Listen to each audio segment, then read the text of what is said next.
Anime is truly an amazing medium. The amount of different stories that could be told is truly incredible. Like, can you imagine if something as crazy as, I don't know, Dragon Ball was depicted in real life?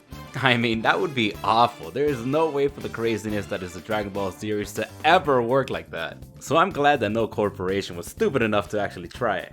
Thank goodness. But as we see adventure after adventure after adventure unfold in front of us, you know, you always think, man, I wish that I could be there. That'd be awesome. Living in an anime world would be the best thing to ever happen to me. Even better than when my dad told me he loved me. I mean, yeah, he didn't look at me in the eye, but hey, that's progress, baby. Maybe Best Boy Truck-kun. Truck-kun, that's really hard to say. Truck-kun will bless me one day with an all-expense paid trip. Not counting funeral expenses, of course.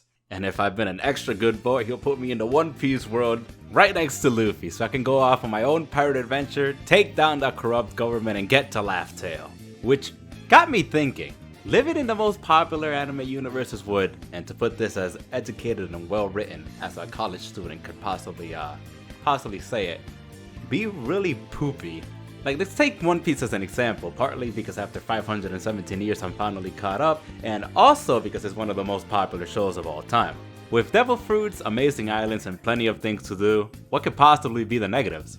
Well, more than you think. And hey, very few people that watch my videos are subscribed to me, so if you like what you see, please consider clicking the subscribe button. But anyways, let's get scratching.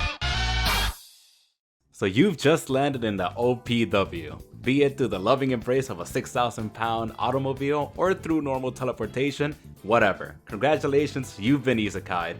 And no, you don't have to die in order for it to be considered an isekai. Stop saying that. Shut up, you dweeb. One of the first things you're gonna notice is that you are ugly. It's gonna be fun. No matter how much someone likes One Piece, I'm sure that they can admit that the character designs are questionable.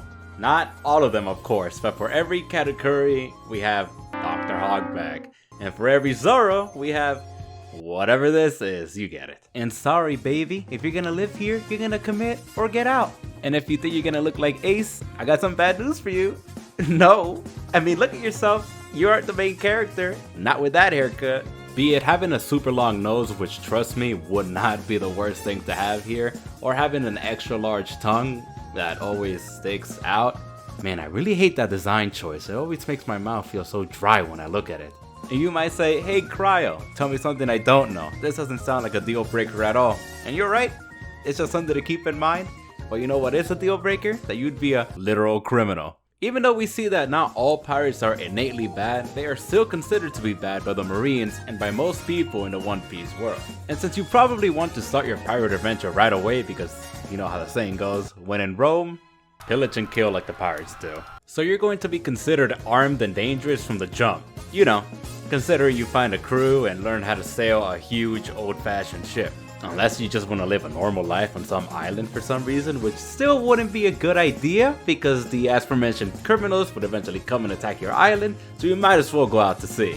So the entirety of your pirate adventure would be spent either running away or fighting vastly stocked marines or other dangerous pirates. And I doubt that the islanders are going to be friendly towards you. Since pirates are so commonplace in the OPW, we have seen some people that are at least indifferent towards them. But the majority of people are definitely gonna be skeptical. I mean, can you imagine you at the beach and you see a pirate ship and they just yell, "Hey, don't worry, we're the good pirates."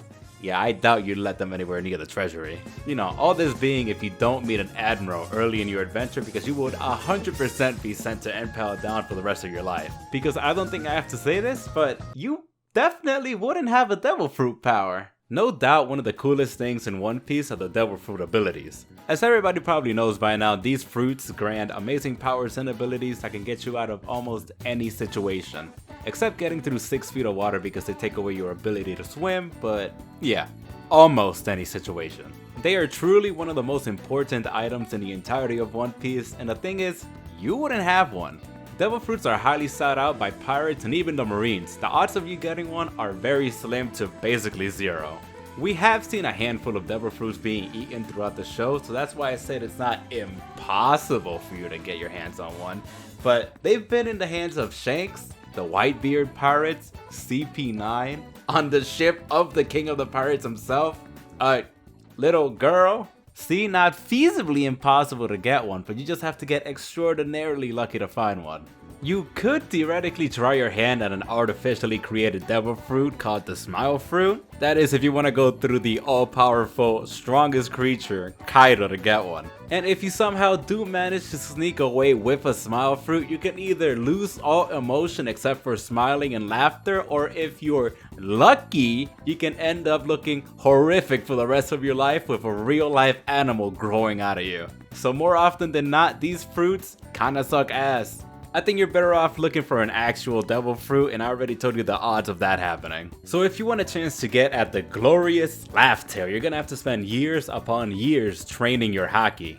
Which, let's be real, you were gonna have to do anyways to defeat the Logia type fruit users, but now you're gonna have to spend even longer to be able to make up for the ability difference. All this to maybe make a name out of yourself at sea. And what we're talking about they're literally giant monstrosities in the ocean. One of the most terrifying things, to me at least, is the ocean. The amount of things that we don't know about our own ocean is already incredibly vast. There could literally be a giant creature vibing out at the bottom of the ocean and we would have no idea. I don't know. And you don't know that there isn't one there either.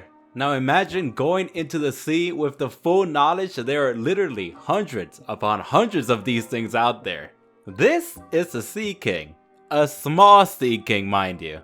They come in all shapes and sizes, but they get big.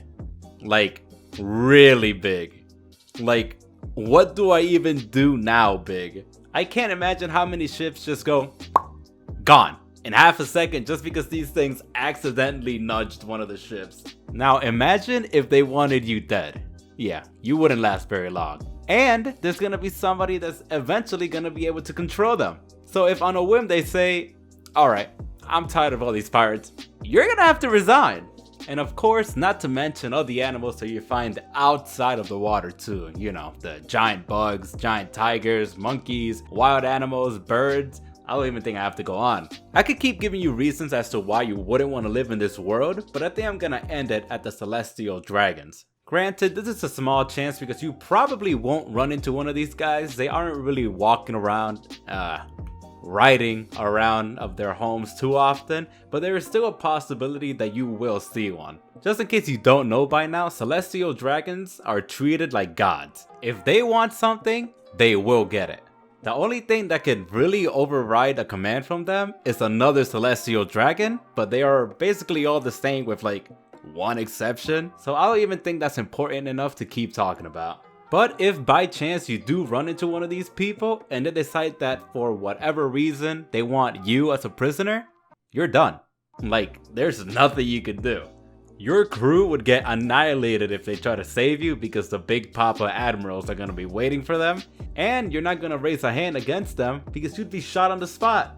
So that's it. That'd be the end of your pirate adventure. You know, unless the revolutionary army comes to save you, but even if that happens, it wouldn't be for a long time. Yikes, I didn't mean to end it on such a bleak note, but unfortunately that is a very real possibility that could happen in the OPW. But hey, cheer up! Even though there's a lot of reasons to not want to live here, there's a bunch of reasons as to why you would want to reside in this universe. Because the beauty of One Piece is that everybody has their own adventure to embark on. So someone may have the worst time imaginable like in this video, or have their adventure full of good times and wonderful memories. And isn't finding out what adventure you're gonna have half the fun? You know, when you're not getting imprisoned, of course. But listen, if you somehow do reach this world, don't be discouraged by anything you see here, because at the end of the day, the One Piece is real, and it is still waiting for someone to go claim it. And hey, no matter what adventure you may have, that could be you. Thank you for making it all the way to the end of the video. If you did enjoy it, make sure to like and subscribe. As always, thank you for all the support on the channel, even though, like always, it's been a while since I uploaded, and I can't thank you guys enough because we made it to 600 subscribers, and that's absolutely wild. That is more than I thought I'd get in a long time. I literally wouldn't be able to keep making videos without the content support, so I'm beyond grateful. But that's it for me, and I hope I see you guys in the next one. Alright, bye.